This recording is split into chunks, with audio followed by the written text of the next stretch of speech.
তখন সেই বয়স, যে বয়সে মনের মাটিতে বড় বড় বৃষ্টির ফোঁটার দাগ পড়ে, সেই মাটিতে উদাসীন, নির্মম, কঠিন কোনো ধাতুতে ইমারত তৈরি করে কল্পনাও করা যায় না। সেই বয়স, সেই সময় জানতাম তিনি কলকাতায় আনিত চেতনা অচেতনার মাঝখানের চৌকাঠে অনিশ্চিত অবস্থায় আচ্ছন্ন। প্রতিদিন তার স্বাস্থ্য সমাচার সংক্রান্ত পত্রিকা বের হয়, আর তার উপর হুমকি খেয়ে পড়ি আমরা, যারা দূরবাসী আচার্য তরুণের একলব্য শ্রেণী।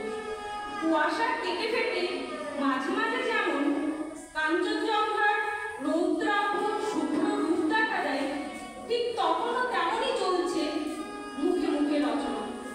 প্রায় প্রত্যহ একটি অবিশ্বাস্য সেই সব ঘটনার সাক্ষী তখনকার প্রভাতী পত্রিকাগুলির কয়েকটি সংখ্যা। আর অজ্ঞাত অগণিত আমরা তখনও কি সেই প্রত্যাশা করছি না যে পরমাশ্চর্য কোনো প্রত্যাবর্তন ঘটবে, কিংবা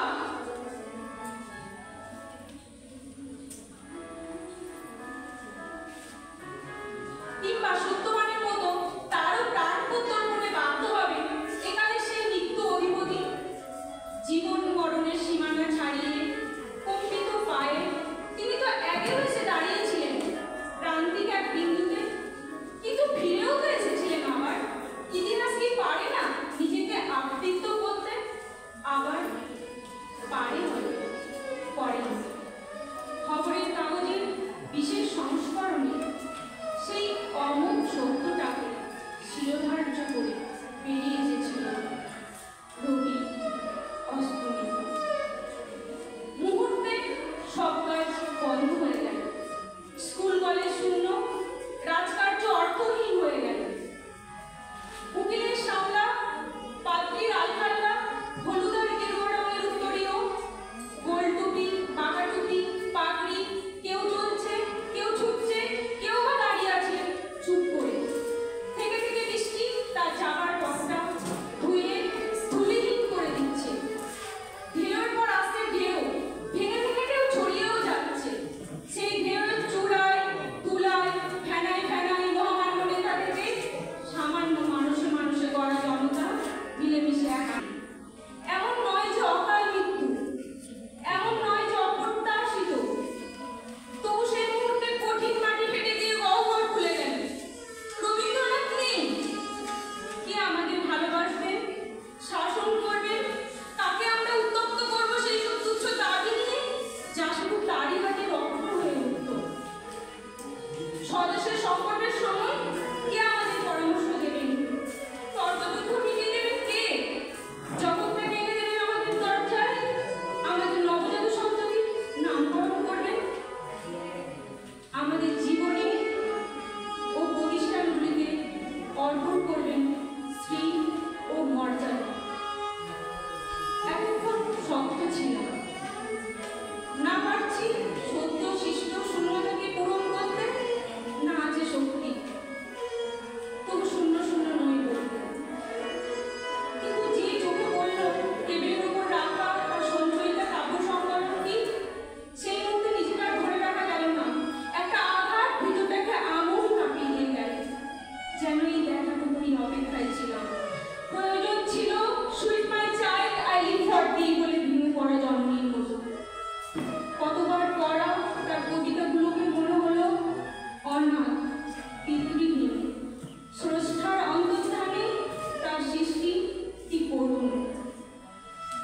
আস্তে আস্তে বাষ্প জমছে চোখের পাতায়, মনের দিগন্ত আর কালো কম্বল ছায়ায় টের পাচ্ছি ঢেকে যাচ্ছে সূর্য গ্রাসের সময় যেমন থাকে।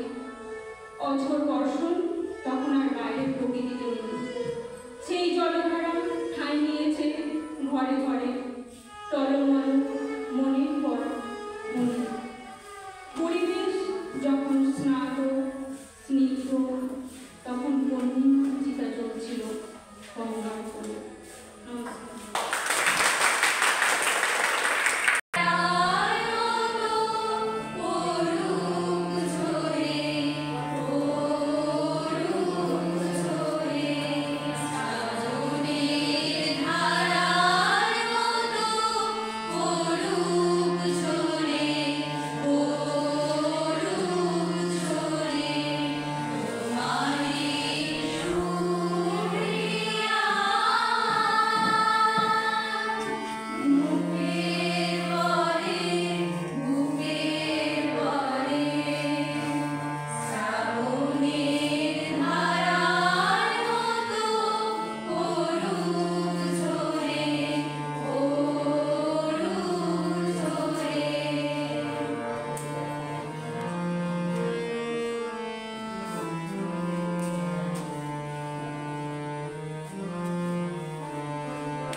এসো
কবিগুরুর জীবনী নিয়ে পরের গান।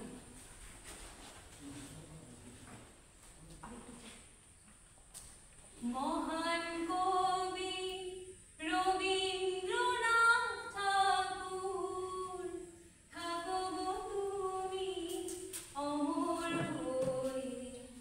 মহান কবি রবীন্দ্রনাথ ঠাকুর, থাকো গো তুমি অমর হয়ে।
কিছু বলতে চাই। আজ 22শে শ্রাবণ, কবিগুরু বিদায় নেওয়ার দিন। বর্ষবদলালেও কবি বিদায়ের দিনখানি বারবার ঘুরে ফিরে আসে বিশাল স্মৃতি বহন করে। শান্তিনিকেতনে আজকের দিনটি হলো কবির তর্পণের দিন। বাঙালিদের মধ্যে এমন মহাজীবনের আবির্ভাব খুব কমই ঘটেছিল। তার মধ্যে রবীন্দ্রনাথ ঠাকুর হলেন এক অনন্য উজ্জ্বল নক্ষত্র। কবি বলেছিলেন, মৃত্যুতেই নাকি মানব জীবনের পরিপূর্ণতা। কবির এই মনোভাব বারবার ফিরে ফিরে এসছে তার কাব্য, তার কবিতা, তার সৃষ্টিধারায়, তার শৈলীতে, তার গানে এবং ছন্দে। বর্ষা ঋতুকে নিয়ে কবির ছিল আলাদা এক উন্মাদনা এবং আলাদা এক অনুভূতি। সেটাও বারবার ফিরে ফিরে এসছে তার কবিতায়, তার গানে এবং ছিন্নপত্রের বিভিন্ন পত্রের মধ্য দিয়ে। তাই হয়তো নিয়তিও এই 22শে শ্রাবণের বৃষ্টি স্নাত দিনটিকে বেছে নিয়েছিলেন কবির অমৃত লোকের যাত্রার সময় হিসাবে। আজকের এই দিনের জন্যই কবি লিখেছিলেন, সম্মুখে শান্তি পাড়াবার ভাষাও তরঙ্গে কর্ণাধার গানটি। যদিও শোনা যায় কবি নাকি তার জীবদ্দশায় এই গানটি কাউকে গাইতেই মানা করেছিলেন। আধ্যাত্মিকতা, জীবন দেবতা বোধ বারবার তার বিভিন্ন কাব্যধারায় এবং কাব্য এবং লেখনের মধ্য দিয়ে বারবার ফিরে এসেছে। সেই রকমই আমরা সোনাত্তরী কাব্যগ্রন্থে, সোনাত্তরী কবিতার মধ্য দিয়েও তার এই জীবন দেবতার আমরা পরিচয় পাই। সোনাত্তরী কবিতার কিছু কিছু অংশ আমি পাঠ করে শোনাচ্ছি। গান গেয়ে তরি বেয়ে কে আসে পারে, দেখে যেন মনে হয় চিনি উহারে। কবি সেই সোনাত্তরী কাব্যগ্রন্থের কবিতা, তিনি সোনাত্তরী কবিতায় নৌকায় আগত জীবন দেবতাকে দেখে তিনি বলেছিলেন এবং জীবন দেবতার উদ্দেশ্যে তিনি প্রশ্ন করেছিলেন, ওগো তুমি কোথায় যায় কোন বিদেশে, বারে ভিড়াও তরি কুলেতে এসে। জীবন দেবতাকে বলেছিলেন যে তুমি কোথায় যাচ্ছ, এই কুলেতে তোমার তরি ভিড়াও। তার প্রত্যুত্তরে জীবন দেবতা সেই সোনাত্তরী অংশে কিছু অংশে তিনি বলেছিলেন, পরবর্তী অংশে, ঠাই নাই ছোট সে তরি, আমারই সোনার দানে গিয়েছে ভরি। শ্রাবণ গগন ঘিরে ঘন মেঘ ঘরে ফিরে, শূন্য নদীর তীরে রহিনু করি, যাহা ছিল নিয়ে গেল সোনার তরি। কবিতাটির মর্মার্থ হল যে মানুষের জীবনে তার কর্ম, তার ফসল যেটা সে পৃথিবীতে দেওয়ার জন্য এসেছে, সেইটা যদি পরিপূর্ণ না হয় তাহলে কেউ সেই জীবন দেবতার তরিতে উঠতে পারে না। আজকের এই দিন নীরব অনুভূতির দিন। এই দিন কবির পৃথিবীর এই কর্মশালা থেকে ছুটি নেওয়ার দিন। এই সোনাত্তরীর জীবন দেবতার হাত ধরে 1941 সালে 7ই আগস্ট বাংলায় 22শে শ্রাবণ তিনি পাড়ি দিয়েছিলেন এই প্রকৃত সত্যের অন্য কোনো এক আলোকময় দেশে। আজ রবীন্দ্র প্রয়াণ দিবস। এই প্রয়াণ কিসের প্রয়াণ? কবি তার কায়া, তার শরীর তিনি ত্যাগ করেছিলেন, যেটাই হচ্ছে নিমিত্ত মাত্র, কিন্তু কবি হচ্ছে চির অমর। কিসের মাধ্যমে? তার লেখার মধ্য দিয়ে, গানের মধ্য দিয়ে, কবিতার মধ্য দিয়ে, সৃষ্টির মধ্য দিয়ে, শৈলীর মধ্য দিয়ে, আঁকার মধ্য দিয়ে, নৃত্যের মধ্য দিয়ে তিনি বাঙালির প্রতিটি নিঃশ্বাসে প্রশ্বাসে, বাঙালির প্রতিটি রক্তে, তিনি বাঙালির অনুভবে, বাঙালির চিন্তায়, বাঙালির যুক্তিতে। তাই এই যে রাবেন্দ্রিক চিন্তা ভাবনা, এই রাবেন্দ্রিক ভাবনা, এই মাধ্যমেই হচ্ছে কবি হচ্ছে চির অমর। এবং এই অমরত্বটা কবি যাতে চিরকাল, যতদিন পৃথিবী থাকবে কবি যাতে অমর হয়ে থাকে, এই দায়িত্বটা বহন করার দায়িত্ব আমাদের বাঙালিদের। আমরা যেমন আমাদের এই পরবর্তী প্রজন্মকে রাবীন্দ্রিক এই ধারাটা সঞ্চালন করে যেতে পারি প্রজন্মের পর প্রজন্ম, তবেই কিন্তু কবি অমর হয়ে বেঁচে থাকবে। ঠিক আছে, ধন্যবাদ। দীর্ঘ 80 বছর জীবনকালে একটা বড় অংশই কাটিয়েছেন শান্তিনিকেতন ও শিলাইদহে। দেশ বিদেশে ঘুরেছেন বহুবার, তবু তার প্রথম ও শেষ ঠিকানা এই কলকাতা। কলকাতার সদর স্ট্রিটের 10 নম্বর বাড়িতে বসেই তিনি রচনা করেন প্রভাত সঙ্গীত। আর এই প্রভাত সঙ্গীতের বিখ্যাত কবিতা নিঝড়ের স্বপ্নভঙ্গ, যা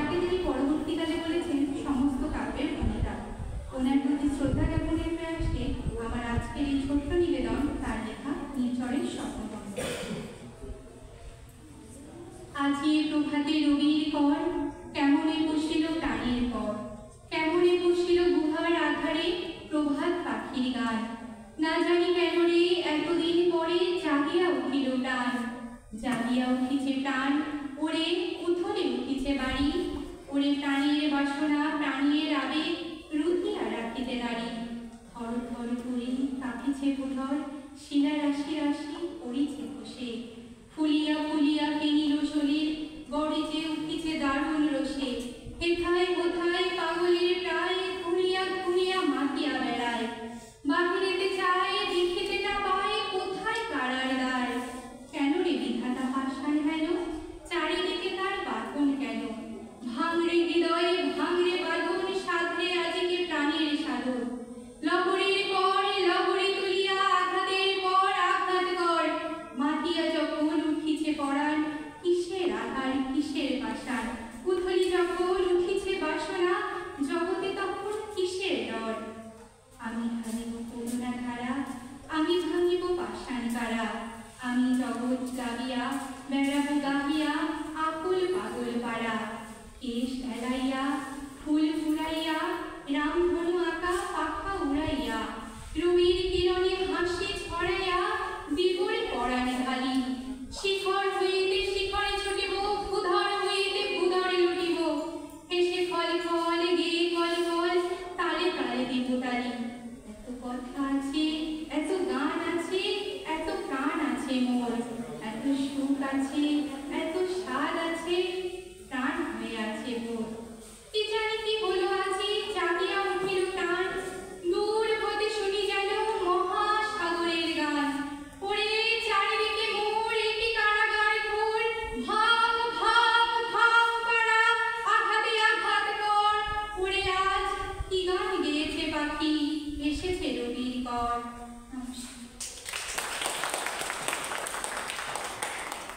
শিল্পাকে সকলের জানাই সঙ্গীত পরিবেশনের জন্য বাদল দিলের প্রথম পদস্থ।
রে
যেখানে পথগুলি পড়েছে শ্রী শ্রী রবীন্দ্রনাথের, যেখানে রবীন্দ্রনাথের অনেক নাটক মঞ্চস্থ হয়েছে,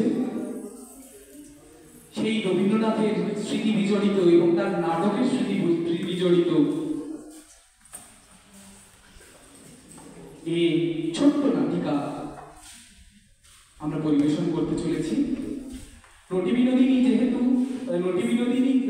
স্টার থিয়েটারটি নির্মাণের ক্ষেত্রে তার ভূমিকা অনস্বীকার্য, সেহেতু রবীন্দ্রনাথ সেই স্টার থিয়েটারে দাঁড়িয়ে প্রচুর বক্তৃতা দিয়েছেন, তার নাটক প্রচুর মঞ্চস্থ হয়েছে।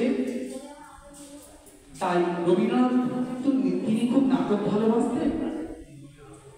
সেই নাটকটুকু, তার ভালোবাসার স্থানটুকু নিয়ে আজকের আমাদের এই নাটক আমরা চেষ্টা করব সেটি তুলে ধরার মতো। অসংখ্য ধন্যবাদ। শুরু হচ্ছে আজকের নাটক বিনোদিনীর বলিদান। শুরু হচ্ছে আজকের নাটক বিনোদিনীর বলিদান। নমস্কার।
যাচ্ছি, তোমার কি লাগবে বলো, আমি তোমাকে সব দিবে, টাকা পয়সা ধন দৌলত সব দিবে আমি তোমাকে।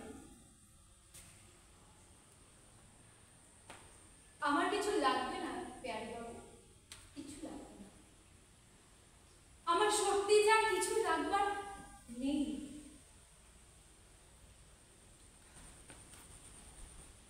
কেন বিনোদ, তুমি একবার বলে তো দেখো। কি বলবো বলুন তো? আমার মতো পাপি তাপি মানুষের কিছু কি লাগতে পারে প্যারি বাবু?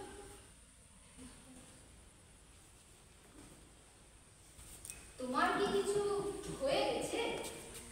আমি তোমাকে সব ফিরিয়ে দেবে। না না প্যারি বাবু, আমার কিচ্ছু লাগবে না, আমার কিচ্ছু চাই না, বিশ্বাস করুন। আমার মতো একটা পাপী মানুষের কিছু লাগার নেই, যে নিজের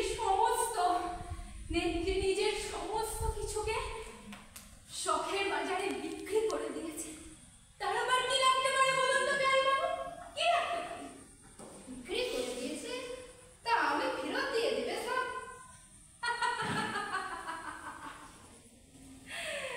হাসালেন প্যারিলাল, হাসালেন।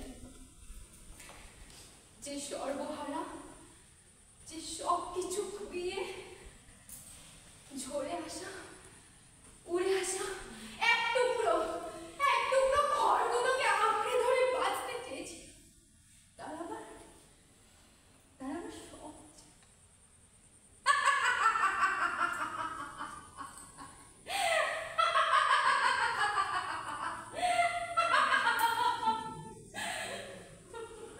अरे विनोद, तुम्हें तो थिएटर पसंद है ना? हम तुम्हारे लिए थिएटर बनवा देंगे। हाँ थिएटर? हाँ, হ্যাঁ, থিয়েটারই তো প্যারি বাবু। বিনোদিনীকে পাওয়ার তো এটাই শর্ত ছিল। लेकिन उस थिएटर का नाम की रख दे। থিয়েটারের নাম? আচ্ছা বেশ, আগে মাস্টার মশাইকে আসতে দিন। মাস্টার মশাই আসুন, ওনাকে জিজ্ঞেস করে না হয় আপনাকে জানাবো। ठीक है। কিন্তু আমার মনে একটা কথা ছিল প্যারি বাবু। हाँ बोलो ना। এই থিয়েটার তো আপনি বানিয়েছেন, তাহলে এই থিয়েটারের নামটা আপনি দিন না। এটা তো আপনারই প্রথম অধিকার প্যারি বাবু। ना ना ना ना ना, हमें वो सब पसंद नहीं। কেন? पसंद কেন नहीं? পছন্দ নয়? लेकिन हमारा एक मेंटेन কি? थिएटर का नाम अगर तुम्हारे नामे हो तो विनोदिनी थिएटर। हाँ বিনোদিনী থিয়েটার?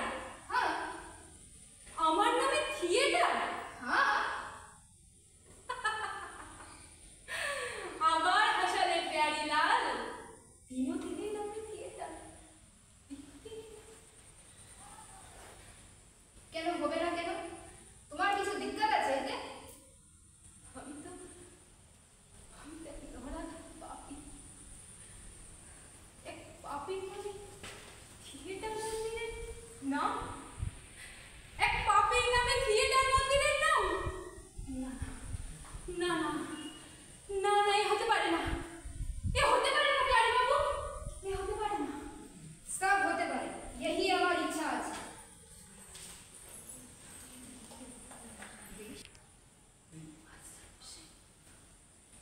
আমি চাই না বিনোদের নামে থিয়েটার হোক। কেন? এতে অন্য শিল্পীদের অসুবিধা হতে পারে, তাদের অসুবিধা থাকতেই পারে। তারা আমাকে বলেছে যে তাদের বিনোদের নামে থিয়েটার হলে তারা কাজ করবে না, তাদের অপমান হবে, তাদের আত্মসম্মানে লাগবে। সেই জন্য আমিও তো তাই বলছি। আমার মতো এক ধরাধাম পাপির নামে থিয়েটার ছিল। ছি গিরিশ বাবু, ছি। আপনাদের লজ্জা লাগা দরকার। আরে যে মেয়েটা আপনাদের থিয়েটারের জন্য এত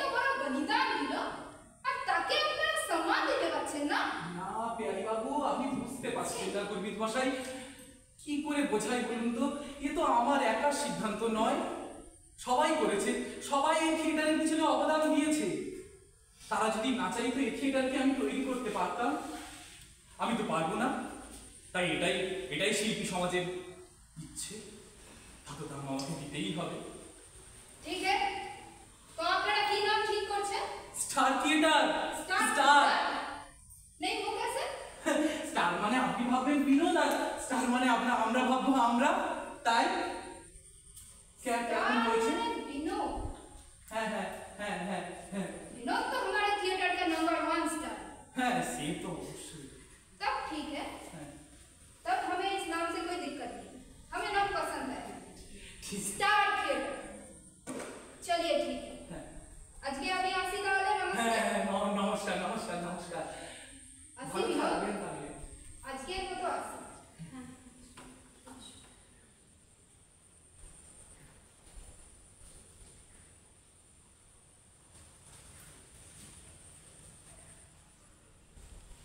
বিনোদ,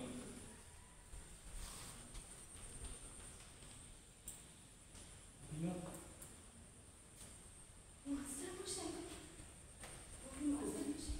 খুব অভিমান লাগছে না মাস্টার মশাইয়ের উপরে তোমার? কি বলছেন মাস্টার মশাই? তুমি জানো না বিনোদ, তুমি জানো না আমার কিছু যে করার ছিল না, আমার হাত পা বাঁধা বিনোদ। আমি অনেক চেষ্টা করেছি তোমাকে এই বলিদান থেকে দূর করার, কিন্তু কি করবো বলো বিনোদ? আমার যে হাত পা শিকল দিয়ে বেঁধে রেখে দিয়েছে। কিছু মনে করো না বিনোদ, না না অভিমান মাস্টার হওয়া মশাই, তোমার স্বাভাবিক। না আমি কিচ্ছু মনে করিনি। তুমি যদি আমার ছোট না হতে জানো বিনোদ, তুমি যদি আমার ছোট না হতে, আমি তোমার পায়ে হাত দিয়ে একটা প্রণাম করতাম। কি করছেন মাস্টার মশাই? আপনি জানো না বিনোদ, আপনি এটা করবেন না মাস্টার মশাই, আপনি এটা করবেন না। আমার মতো এক পাপী আর বাড়াবেন না মাস্টার মশাই। আপনার ছি ছি ছি ছি, আপনার প্রণাম নিয়ে আমি আরো পাপী করি? তুমি না জানো মাস্টার না, মশাই, না না। তুমি এই থিয়েটারের জন্য, এই বিশ্ব বাংলার নাটকের জন্য তুমি যে আজ বলিদান তুমি দিলে বিনোদ, এই ইতিহাসে স্বর্ণের অক্ষরে লেখা থাকবে আমার কথা। আমি তো তোমাকে বলছি, তুমি দেখে নিও, তুমি মিলিয়ে নিও বিনোদ, তুমি মিলিয়ে নিও, এ আমার কথা। আমি তোমাকে বলে দিচ্ছি, একদিনই সারা বাংলা তোমাকে মনে রাখবে, সারা বাংলার নাট্য জগৎ তোমাকে মনে রাখবে, তোমার নাম ইতিহাসের পাতায় স্বর্ণের অক্ষরে লেখা থাকবে। তুমি মিলিয়ে নিও আমার কথা, মিলিয়ে নিও বিনোদ। বিনোদ, আমার কথা একবার শুনলো, তুমি অন্তত এই বড় মাস্টার মশাইটার কথা দেবে, তুমি অভিনয় ফেরত এসো। তোমার তো ধ্যান জ্ঞান সবই তো ছিল এই অভিনয়, তুমি ফেরত এসো, তুমি ফেরত এসো। আমি কিছু চাই না, আমি কিছু চাই না মাস্টার মশাই, আমি কিছু চাই না। আমি তো প্রাণ ভরে অভিনয় করতে চাই মাস্টার মশাই, অভিনয়, শুধু অভিনয় করতে চাই। আমি জানি তোমার মনের অবস্থা, তবে এই গিরিশ ঘোষ আজকে সিদ্ধান্ত নিল, তোমার নাট্য জগতের সমস্ত দায় ভার এই গিরিশ ঘোষের। মাস্টার মশাই, চলো বিনোদ চলো, যে অক্ষর সোনার অক্ষরে লেখা আছে তোমার নাম, সেই অক্ষরের, সেই ইতিহাসের বাকি পাতাটুকু আমরা লিখে আসি। চলো বিনোদ, চলো শ্রী রামকৃষ্ণকে স্মরণ করে চলুন মাস্টার মশাই, চলো আমরা চলুন মাস্টার মশাই, চলুন। শ্রী শ্রী রামকৃষ্ণের চরণ ধুলি মাথায় নিয়ে এই থিয়েটার গড়ার মহাযজ্ঞে নিজেকে আহুতি দিন মাস্টার মশাই, নিজেকে আহুতি। রামকৃষ্ণ, তুমি জানো না এই পাপীর কাছ থেকে তুমি কত বড় অনুদান নিয়েছো। তুমি একলব্যের আঙুল কেটে দিলেছে, একলব্য আমি কি করে মুখ দেখাতে বলো তো? কিন্তু তুমি যে আমার এই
ওনার ভাষা, ওনার আবৃত্তি, ওনার নাটক সব কিছুই উপরে ভর দিয়ে আমরা হিয়া করে কিন্তু এখনো বয়ে চলেছি, তাই না? কিন্তু ওনার কথার মধ্যে, ভাষার মধ্যে উনি এখনো আমাদের মধ্যে জীবিত আছে।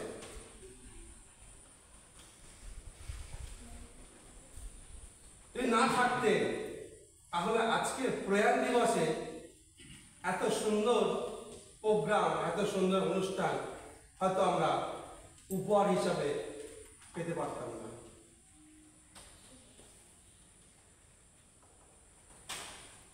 সেই জন্য বলি, আমরা কবিগুরুর জন্মদিবস পালন করেছি, আজকে প্রয়াণ দিবস পালন করছি।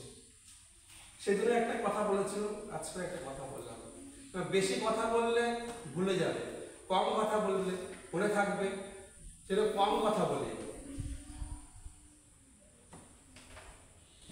তো এই প্রত্যেক আমরা যে প্রোগ্রাম করছি, যে কোনো প্রোগ্রাম, সেই প্রোগ্রামে গুরুত্ব যদি একটা লাইনও আমরা মনের মধ্যে গাঁথতে পারি আর সেটাকে যদি বাস্তবে আমরা ব্যবহার করতে পারি, তবে কিন্তু এই দিনের সার্থকতা পরিপূর্ণ হবে।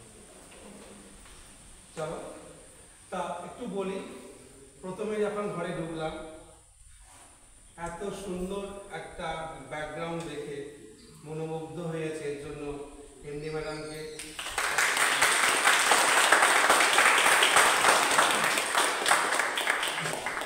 কারণ প্রতিবার দেখি নতুন নতুন, মানে আমার তো আইডিয়া ছিল না, এত আইডিয়া নেই, মানে বেশি কলেজে কাজ করে নেই তো, বয়সটা কম, তো বেশি আইডিয়া নেই। এই কম আইডিয়ার মধ্যে দিয়ে বলছি, প্রতিবারে দেখি এত সুন্দর সুন্দর, কিন্তু এটাকে রাখা হয় না। আমি আগে বলেছিলাম যে চেষ্টা করবো, কিন্তু চেষ্টা বিফল হয়ে গেছে। এতবার রাখবো কোথায়,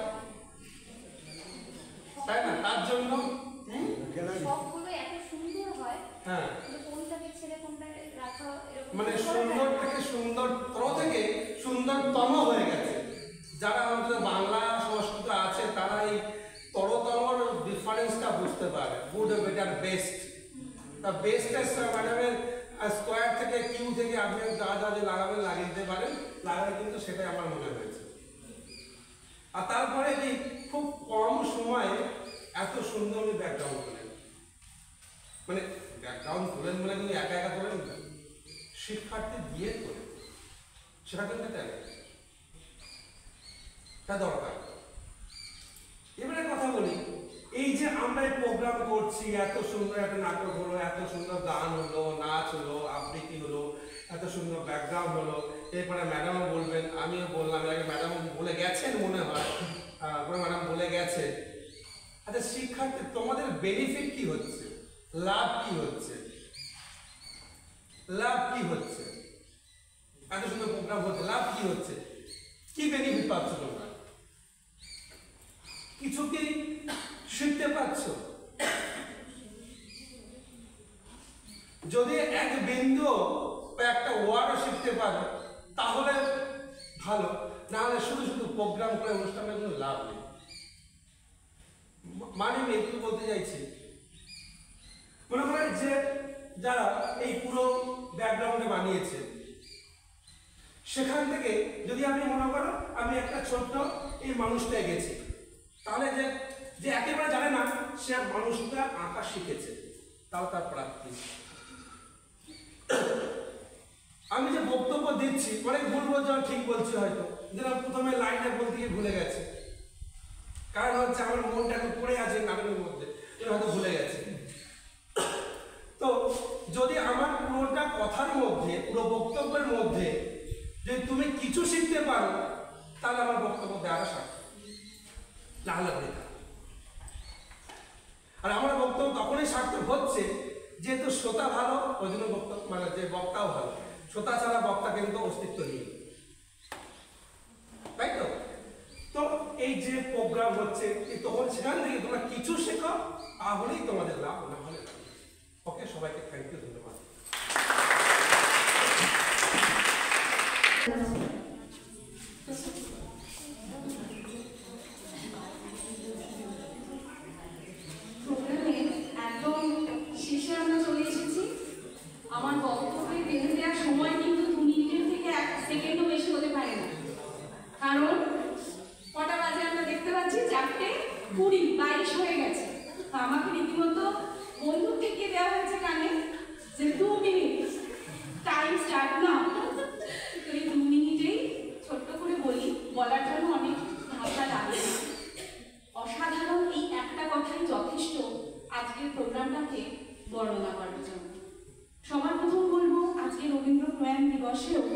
আমরা রবীন্দ্রনাথের সমস্ত দিকগুলোকে ছোট ছোট করে তুলে ধরেছি। সমস্ত দিক কেন বললাম? কারণ গান, নাচ, আবৃত্তি এগুলো তো থাকেই, আমাদের রবি ঠাকুর সম্বন্ধে বক্তব্যও থাকে। কিন্তু আজকে যে পটের গান যেটা আমরা পেলাম, হয়তো অনেকে মিস করেছেন, স্যার তো মিস করেইছেন, পটের গান অসাধারণ হয়েছে। তবে পূর্ণশ্রীকে আমি একটা কথা বলবো, প্রত্যেকটা জায়গাতেই ও ওর মানে দক্ষতা দেখিয়েছে। যেমন পটের গান খুব সুন্দর, কিন্তু আমার রিকোয়েস্ট রইল ইন ফিউচার যদি নতুন কিছু করো, মাইক্রোফোনটা ডেফিনেটলি নেবে। কেন কি, যখন আমরা নিজে গানে শুনছি আমাদের ঠিকঠাক লাগছে, কিন্তু যখন ভিডিওতে আমাদের এই প্রয়াসটা সবাই দেখবে, তখন সাউন্ডটা যেন আরও ভালো যায়, আরও ভালোভাবে সবার কাছে পৌঁছায়, সেই আশা রাখবো। আর স্টেজ নিয়ে তো সবাই বলেই দিয়েছে, মানে হঠাৎ করে যখন ঢুকেছি আমার জাস্ট মনে কি হচ্ছে বলছি, আগে গত বছর দুর্গাপুজোয় আবুল তাবুল একটা থিম হয়েছিল, ঠিক আছে? আবুল তাবুল থিমটা মানে আমি ঢুকেই যেন মনে হলো যে ওই আবুল তাবুলের ওই গোটা ব্যাকগ্রাউন্ডটাকে আমি আবার দেখতে পাচ্ছি, যা রবি ঠাকুরের উপর আমাদের ম্যাডাম, আমাদের ছাত্রছাত্রীরা সবার যৌথ প্রয়াসে আমরা আবার ফিরে পেয়েছি। তাই সকলকে বলছি, সকলে এইভাবেই আমাদের নতুন নতুন অনুষ্ঠান উপহার দাও, আর আমরা যেন এইভাবে এগিয়ে যেতে পারি। Thank you.